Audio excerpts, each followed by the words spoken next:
and welcome. We're right here on the sidelines of IGF UAE 2024, and joining me now for a quick conversation is Harsh Jain. He's of course the co-founder and CEO at Dream Sports. Hi Harsh, thanks so much for making time for us. Well, thank you for having me here. You know, we all talk about, the importance of India and the role India is playing in the global arena. But one place that we are still missing a bit is, of course, our sports performance, right? We're such a large country with such amazing talent, but somehow we haven't been able to, harness that sporting talent. What's your sense as to what more is needed to make that Viksit Bharat being visible in the sporting arena as well? So I think, initially it's all about, if you think about it as a startup, right? Startups take one thing to focus on and they do it really well. And then when they've nailed that, they can actually grow into the next things and expand. I think that's been a bit of the sports journey in India. We took hockey and we were really great. And then we took cricket and then we've become really great. World champions right now. Of course. And with yesterday's IPL auction, you can see it's amazing.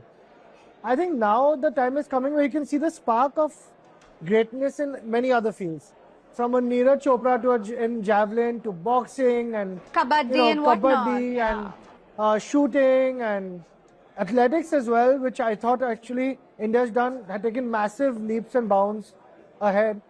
We're there because the Prime Minister's been pushing very aggressively on India as a sporting nation.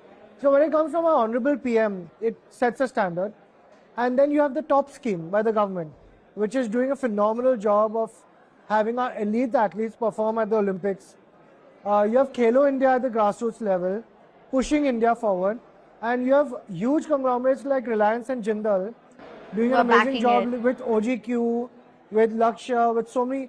So I think all the work is happening.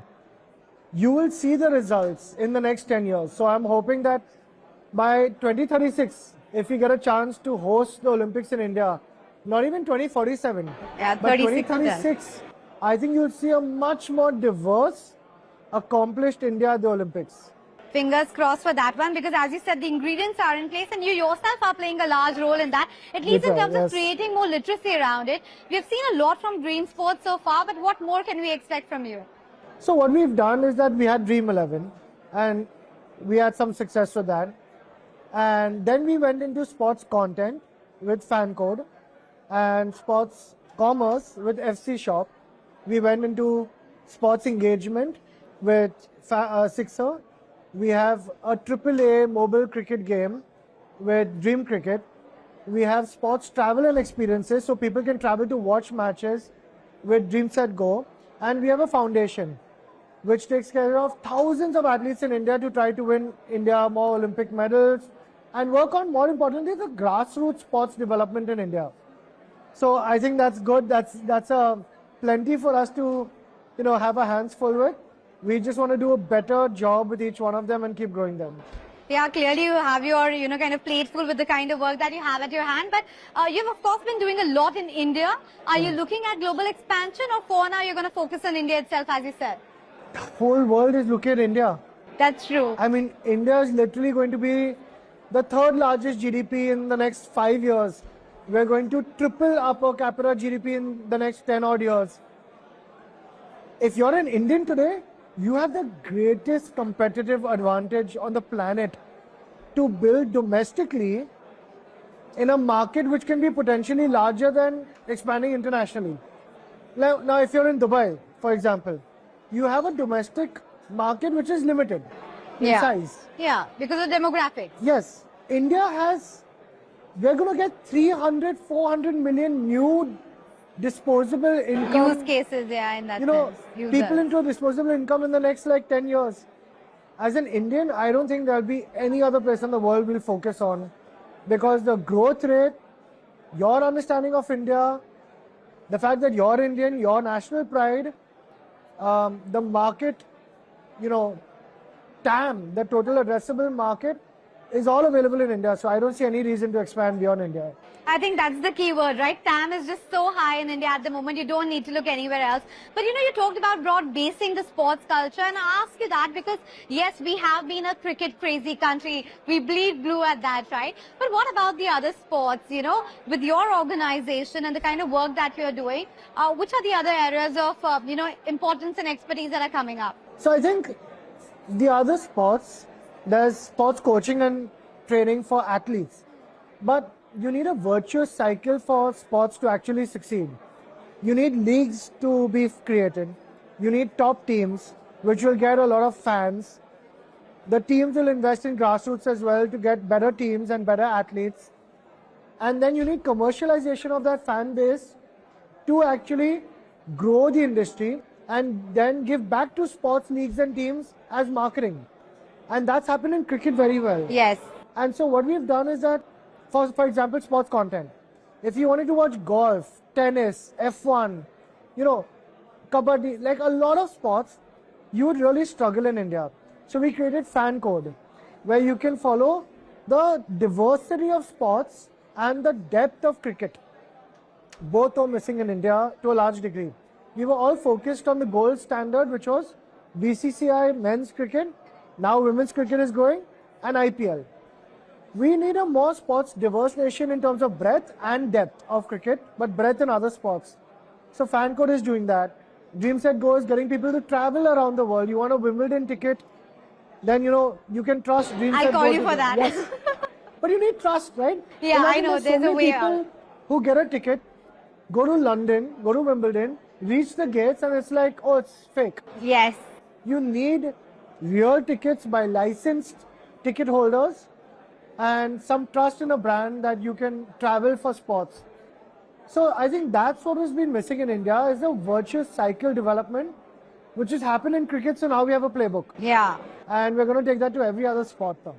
Yeah, so basically ecosystem creation is something that is needed. But what role is tech going to play in this? Because you're seeing it play a role in every aspect of life, and sports tech is also, of course, increasing. Yeah, no, tech is, you know, I would say 20 years back, and that's happening again because history always repeats itself. Yeah. 20 years back, people saw the .com and tech as a vertical. It's not. It's a horizontal.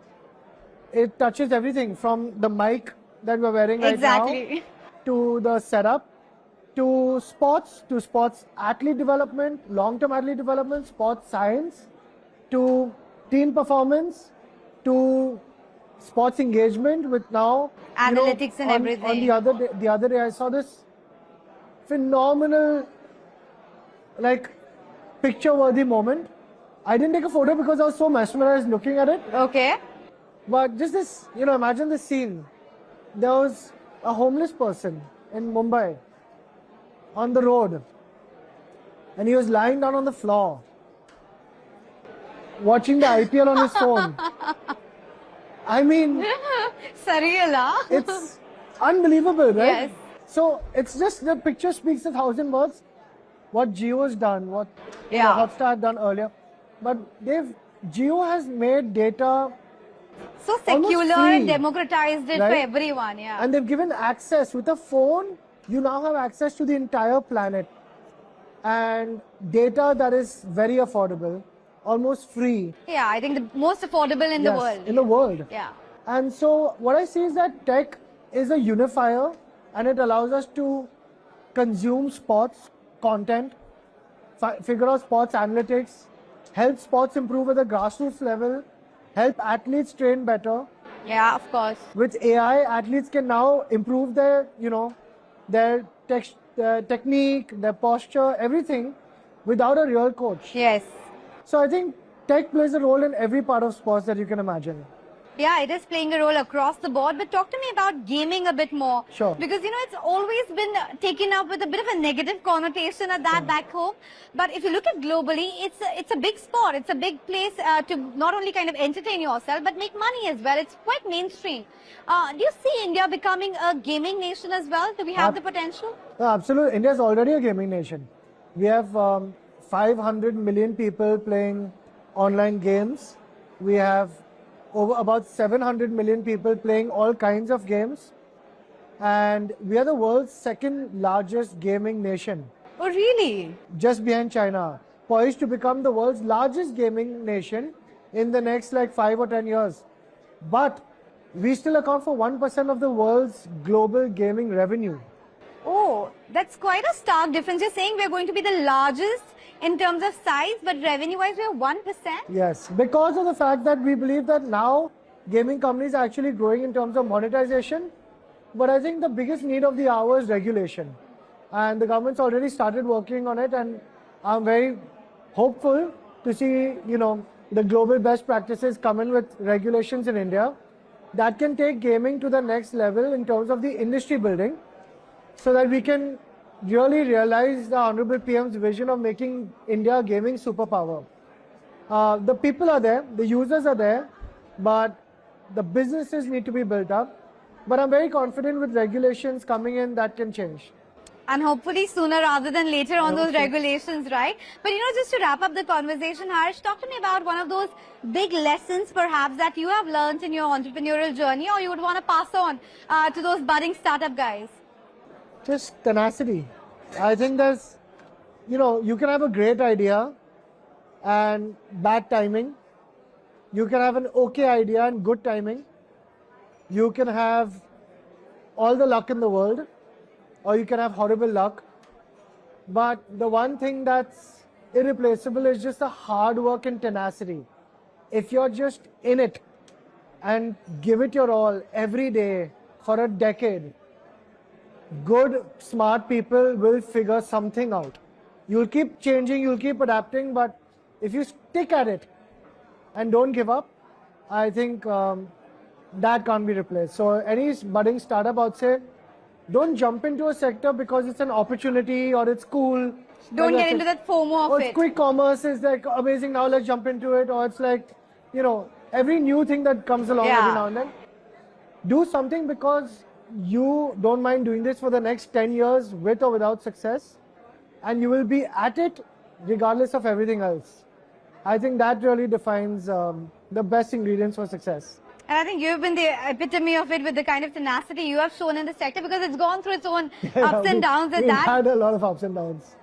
To put it mildly, yes, a bit of an ups and downs, but thanks so much for the conversation. Thank We you. hope it's only up from here on, but really thanks for making time for us. Thank you so much. Thanks.